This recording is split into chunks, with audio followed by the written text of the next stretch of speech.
Hello friends, आज हम MEG 3 British novel का previous year question paper solve करेंगे जो कि जून 2023 टर्म एंड एग्जामिनेशन का होगा। प्रीवियस क्वेश्चन हमारे लिए जो प्रीवियस क्वेश्चन पेपर है हमारे लिए कई तरह से यूज़फुल रहता है, आपको पता ही है।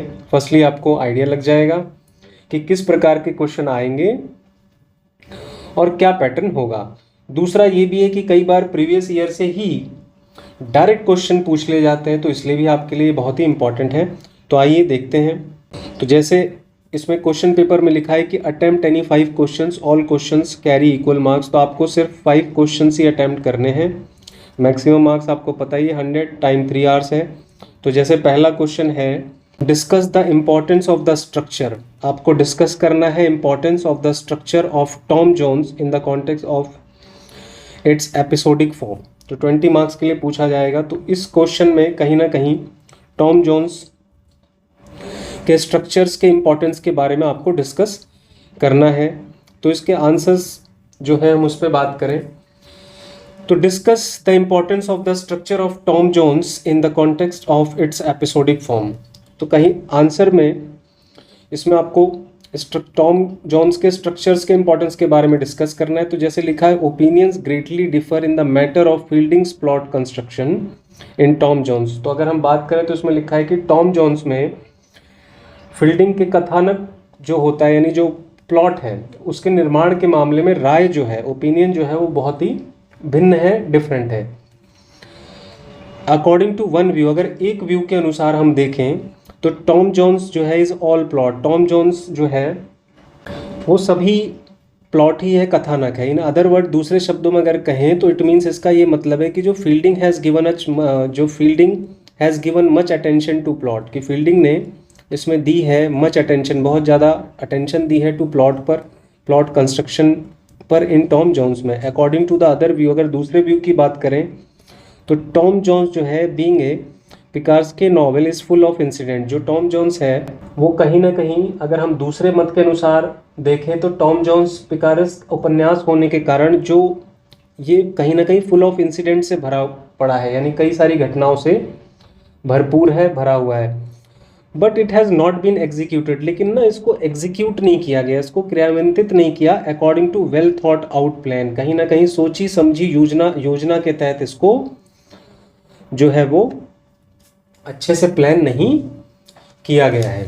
नेक्स्ट लिखा हुआ है, the second view seems to be irrelevant. और जो दूसरा व्यू है इसमें कहीं ना कहीं वो इररिलेवेंट प्रतीत होता है, in spite of the fact, इन तथ्यों के बावजूद कि there are good numbers of digressions in the novel, कि कहीं ना कहीं उपन्यास में विषयांतरों की अच्छी संख्या है। Good numbers of in the novel, the glaring example being the story of the man of the हिल। कहीं ना कहीं हम अगर बात करें तो द ग्लेरिंग एग्जाम्पल, जो ज्वलंत उदाहरण है, वो इसमें कहीं ना कहीं story of the man of the हिल है, जो यानी पहाड़ी आदमी की कहानी है। अगर इसके अलावा और मोर एवर हम बात करें तो authors own too frequent views concerning various literary and artistic theories and addresses to the reader even if they have their own value reflect on the cohesion of the plot। तो आगे लिखा हुआ है कि इसके अलावा विभिन्न साहित्यिक और कलात्मक सिद्धांतों के संबंध में लेखक के अपने बहुत बार बार विचार और पाठक को संबोधन भले ही उनका अपना मूल्य हो, कथानक की एकजुटता को कहीं ना कहीं ये दर्शाते हैं, रिफ्लेक्ट करते हैं। आगे इसमें लिखा हुआ है, according to the Cambridge History of English Literature. कहीं ना कहीं Cambridge History of English Literature के अनुसार टॉम जोन्स जो है remains the first English novel. जो टॉम जोन्स है वो रहता है first English novel conceived and carried out on a structural plan that secured an artistic unity of the whole. तो इसमें लिखा है कि टॉम जोन्स जो है पहला अंग्रेजी उपन्यास है जिसकी कल्पना और कार्यान्वयन जो है एक रचनात्मक योजना पर किया गया है। It set up for prose fiction से standard which nearly all its greater writers have followed and which is to be found practically unchanged Thackeray. तो आगे लिखा हुआ है कि जिसने संपूर्ण की कलात्मकता एकता को सुरक्षित किया है, इसने गद्य जो प्रोज फिक्शन है, गद्य कथा के लिए एक मानक स्थापित किया है, कहीं ना कहीं स्टैंडर्ड जो है वो उसने स्थापित किया है, जिसका लगभग सभी ग्रेट राइटर्स ने यानी महान लेखकों ने उसका कहीं ना कहीं उसको फॉलो किया है, उसका पालन किया है।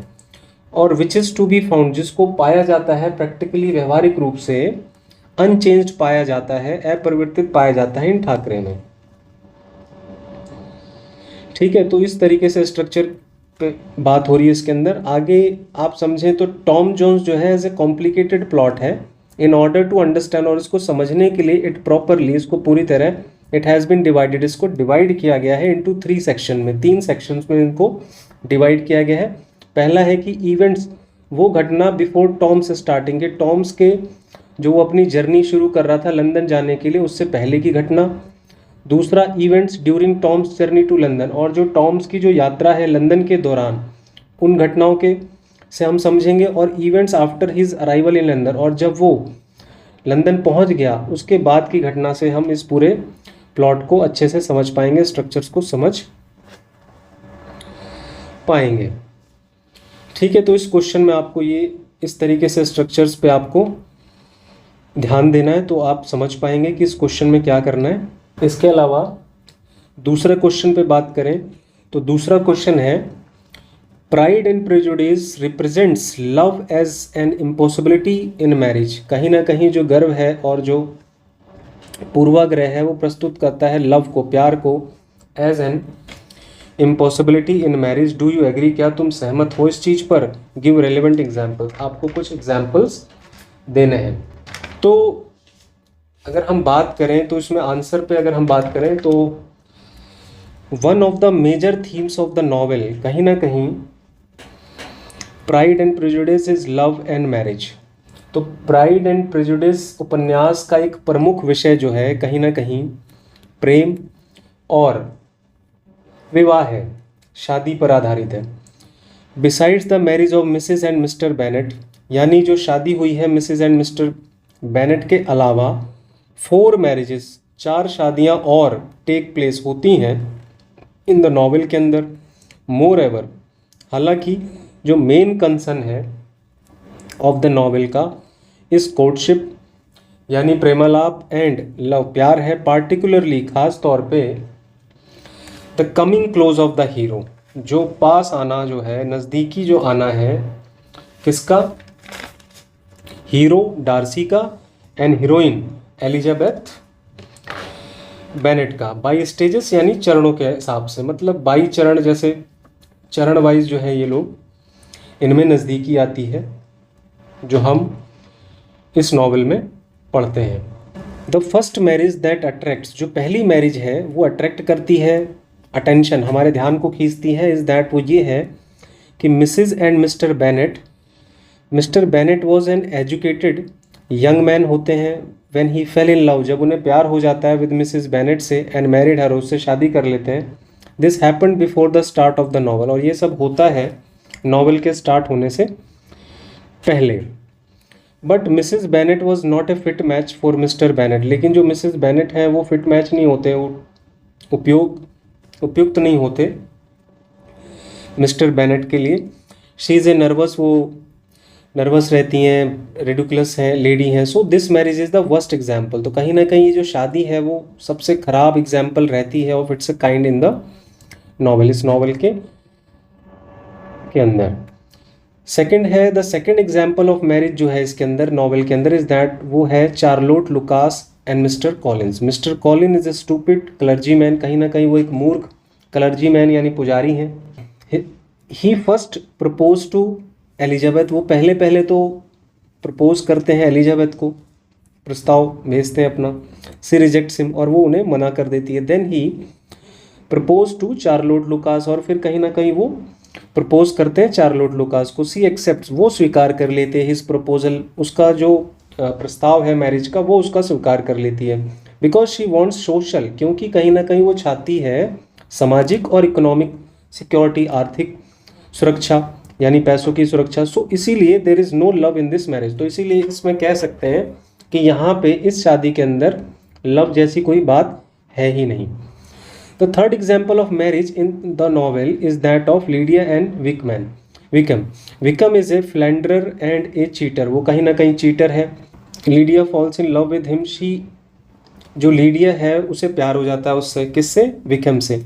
और शी इलोप्स अवे, और वो भाग जाती है विद हिम, उसके साथ। लीडियाज एक्शन जो है is bound to bring disgrace to the family, और कहीं ना कहीं जो ये लीडिया का काम था, ये जो भाग जाना था, वो कहीं ना कहीं परिवार के लिए डिसग्रेस की बात थी, यानी एक अपमान की बात थी, बेइज्जती वाली बात थी।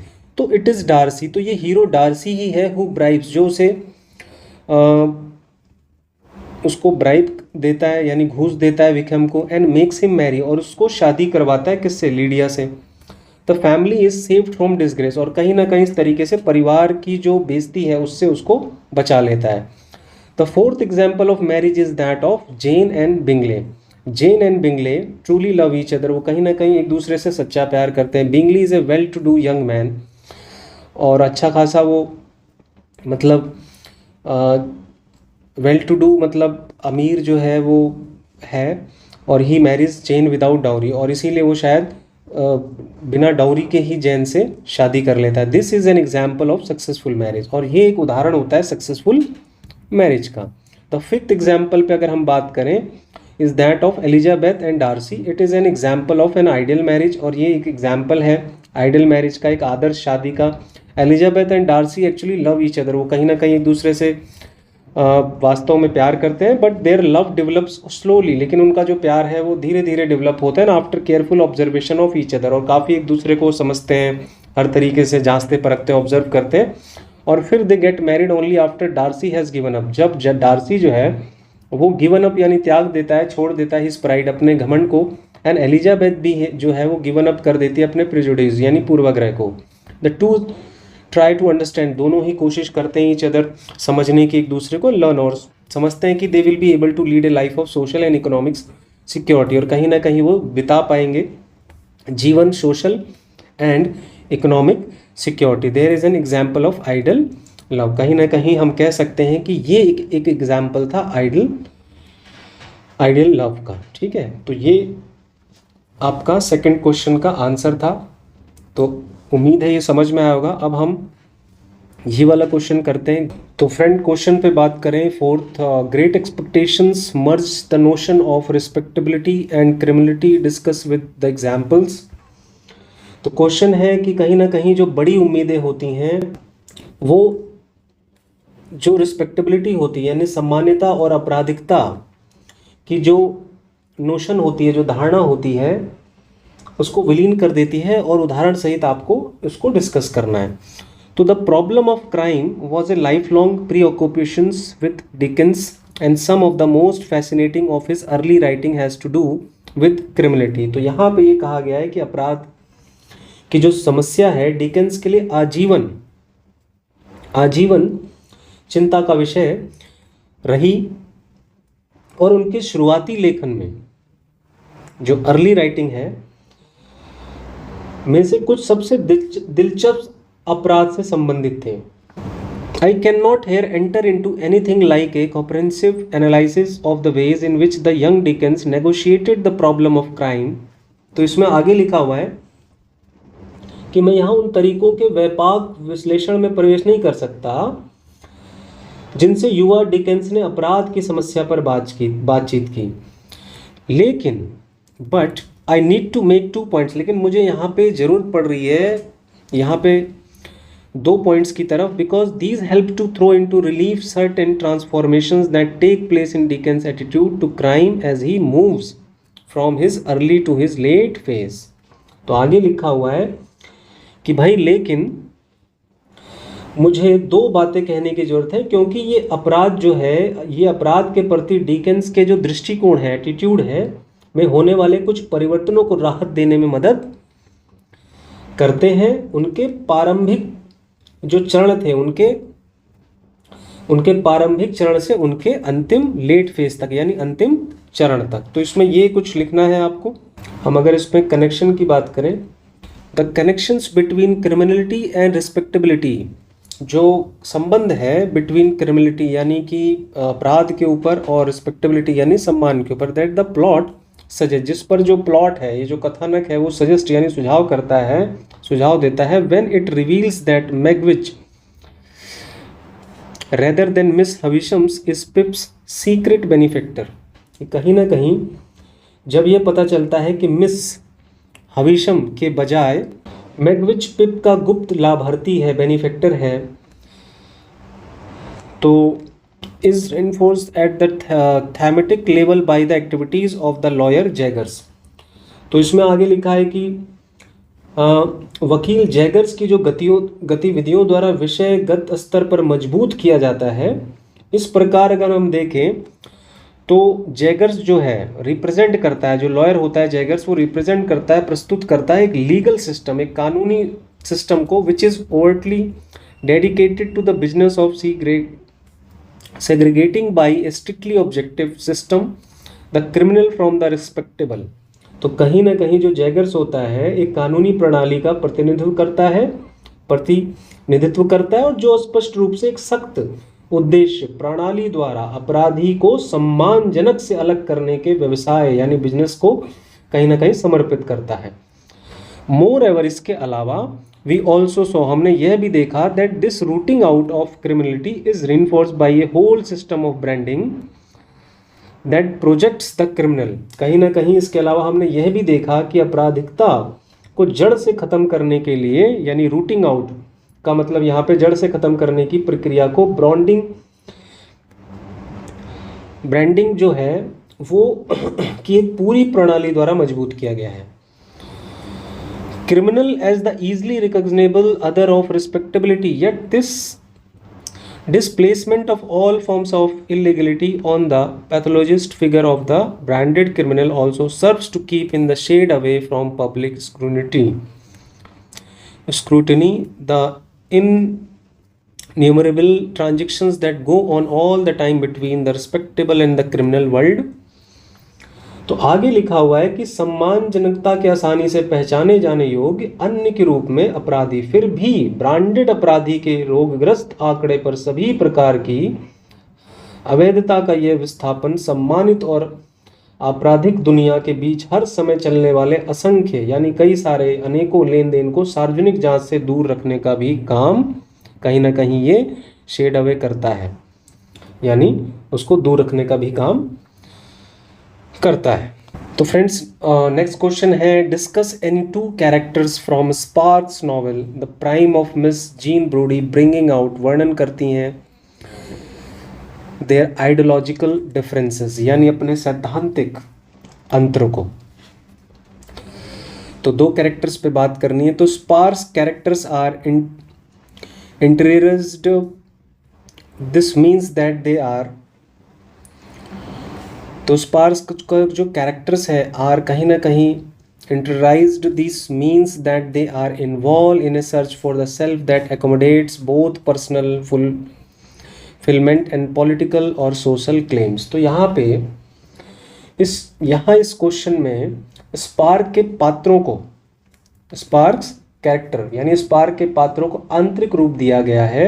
इसका मतलब यह है कि वे स्वयं यानी खुद की खोज में शामिल हैं, जो व्यक्तिगत पूर्ति और राजनीतिक या सामाजिक दावों दोनों को समायोजित करता है, एकोमोडेट्स करता है। Personal obsessions guide those characters, they turn their lives into channels of self-righteous imagination and bring about their destruction। तो कहीं ना कहीं जो व्यक्तिगत जुनून उन पात्रों का मार्गदर्शन करते हैं और वे अपने जीवन को स्वयं धार्मिक कल्पना के चैनलों में झोंक देते हैं, डाल देते हैं और अपना विनाश कहीं ना कहीं इस तरीके से वो कर लेते हैं। आगे इसमें लिखा है Miss Brodie is one of the characters, miss Brodie भी उनमें से एक पात्र ही है। Who is an eccentric spinster, जो कहीं ना कहीं एक सनकी स्पिंस्टर हैं यानी तपस्वी हैं। तो friends miss Brodie is one of the characters, वो भी कहीं ना कहीं एक इसी में से एक पात्र हैं। Who is an eccentric spinster, जो कि एक सनकी कुंवारी या अविवाहित महिला है। एंड स्कूल टीचर है। She has fine judgement of character, कहीं ना कहीं उनकी एक अच्छी जजमेंट रहती है कैरेक्टर कैरेक्टर को कहीं ना कहीं वो अच्छे से किसी को भी जज कर लेती हैं, उसके चरित्र को पहचान लेती हैं कि वो कैसा अच्छा बुरा कैसा भी है, and specialize in organizing the lives of the Brodie set. और वो कहीं ना कहीं उसके पास चरित्र की अच्छी परख है और वह ब्रॉडी सेट के जीवन को व्यवस्थित करने में भी माहिर है। और शी डिसलाइक टीम स्पिरिट, और वो कहीं ना कहीं नापसंद करती है टीम स्पिरिट को, विच कॉन्ट्रावेंस इंडिविजुअल फ्रीडम, और वो इस तरीके से वह टीम भावना को नापसंद करती है जो व्यक्तिगत स्वतंत्रता का उल्लंघन भी इस तरीके से करती है। शी थिंक्स हरसेल्फ, वो खुद भी स्वयं सोचती है that she can seek the beginning, कि वो कहीं ना कहीं ढूंढ सकती है बिगिनिंग शुरुआत और एंड ऑफ देयर प्रोटेजेस, कि वह अपने शिष्यों की शुरुआत और अंत की तलाश वो खुद ही कर सकती है। She resist all questions which questions her unorthodox methods, वह अपने शिष्यों कि जैसा कि मैंने कहा कि वह अपने शिष्यों की शुरुआत और अंत की तलाश कर सकती है। इसके अलावा इसमें यह भी है कि मिस ब्रॉडी की लड़कियों पर बहुत अच्छी पकड़ भी थी, और इसीलिए हर पीपल्स जो उसके शिष्य थे ऑल्सो कैरी दिस इम्प्रेशन, वो भी इस तरह की वो छवि रखते थे उसके बारे में कि दे आर अनक्वेश्चनिंग, कि वो कोई प्रश्न भी नहीं पूछते थे, कोई क्वेश्चन नहीं पूछते थे, और uncritical absorbing all that sees, और वो कहीं ना कहीं उससे ढल जाते थे, जो कुछ भी वो कहती है, जो कुछ भी वो सोचती है। और कहीं ना कहीं मिस ब्रोडी जो है had a great hold over the girls, और कहीं ना कहीं मिस ब्रोडी का अपने जो शिष्य हैं लड़कियां जो हैं उन पर भी उसकी एक अच्छी पकड़ थी। It is observe in her machinations and manipulations regarding the future of Rose and Sandy, और हम कहीं ना कहीं जैसे मैंने बोला कि इसके अलावा इसमें यह है कि मिस ब्रॉडी की लड़कियों पर बहुत अच्छी पकड़ थी। ये रोज और सैंडी के भविष्य के बारे में भी उसकी साजिशों और जोड़ तोड़ में देखा जाता है। Miss Brodie oversteps the limits, कहीं ना कहीं वो लिमिट से बाहर जाती है। व्हेन शी इज़ फाउंड, जब उनको पाया जाता है मैनिपुलेट करते हुए सिचुएशंस को in order to make Rose Mr Lloyd's lover she, तो इसमें लिखा है कि भाई मिस ब्रॉडी उस समय हदें पार कर जाती है जब उसे रोज को मिस्टर लॉयड का प्रेमी बनाने के लिए परिस्थितियों में हेर फेर करते हुए पाया उसको जाता है, फाउंड किया जाता है। ठीक है, इसके अलावा इसमें यह है कि भाई the relationship between Miss Brodie and Mr Lowther does not last long, उनका जो रिलेशनशिप है, संबंध जो है मिस ब्रोडी और मिस्टर लॉथर में, वो भी लंबा नहीं चल पाता। और this is due to the fact, और ये इसलिए है होता है कि very base of the relationship, जो बेस होता है, जो आधार होता है संबंधों का, वो डिसीट एंड फ्रॉड, वो कहीं ना कहीं जो है आधार ही उसका धोखा और धोखाधड़ी था। तो इसमें ये कैरेक्टर्स पे आपको इस क्वेश्चन के अंदर लिखना है।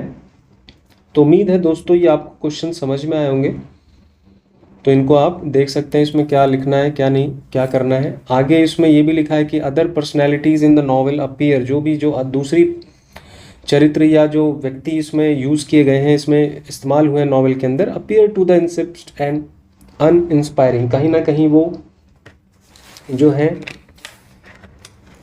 नीरस लग रहे हैं, अनइंस्पायरिंग है, कहीं ना कहीं वो इंस्पायर नहीं कर रहे हैं। इनके अलावा जो अदर जो कैरेक्टर्स इसमें यूज हुए इस नॉवल के अंदर, they have been knowingly presented, उनको खाली बस प्रस्तुत किया in this manner to highlight the strength, केवल एक स्ट्रेंथ को हाईलाइट करने के लिए, और टेक्निक जो भी हाईलाइट की गई है उसमें भी कहीं ना कहीं क्लैश हो रहा है, उसमें परसेप्शन में, यानी जो परसेप्शन जो होती है उसमें कहीं ना कहीं क्लैश हो रहा है, यानी उसमें एक अंतर पैदा हो रहा है या दिख रहा है। ठीक है, तो उम्मीद है दोस्तों ये आपको क्वेश्चन समझ में आएंगे और उसमें आपको क्या करना है, क्या लिखना है, आपको समझ में अच्छे से आया होगा। वीडियो पसंद आए तो चैनल को आप लाइक करें, सब्सक्राइब करें, फ्रेंड्स के बीच में आप ज़्यादा से ज़्यादा वीडियो को शेयर करें।